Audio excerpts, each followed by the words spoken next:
Blueberry season is finally upon us, and I'm here at the Hammond Research Station with Dr. Mary Helen Ferguson to talk about this wonderful extension demonstration trial that she has planted here. So Mary Helen, can you kind of tell us the basic two groups of blueberries you're growing here for this demo project? So we have southern highbush varieties and rabbit eye varieties, which are the type that have traditionally been grown here. What have some of the results been? So we planted these in November of 2020, and we had a late freeze in 2023, so we didn't pick that year. We wanted to get some yield data, even though this is not randomized and replicated, so it's not a true research study. We did want to get some yield data off of them. And so it was interesting to see the differences in the weights, the yields that we got off the different varieties. Well, now I don't know much about southern highbush because I know rabbit eye is generally what we recommend. So can you tell us a little bit about southern highbush? Sure.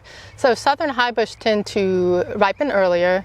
A lot of them have a low chilling requirement, so some of them will, the flowers or the fruit will get killed by a late freeze if we have a late freeze. But they also have good fruit quality. They provide people with an early ripening option, and we started picking these in early April.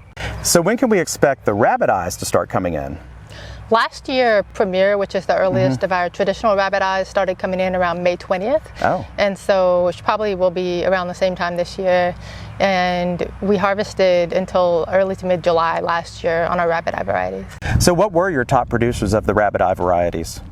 Tiff Blue, O'Clockany, Brightwell, Premier, and Austin. And all of those had an average of over 10 pounds per plant. Oh, wow. And that was for production for the whole season, right? Right. And those are all rabbit eye varieties. Fantastic. Well, look, thank you so much for these great tips. I really appreciate it.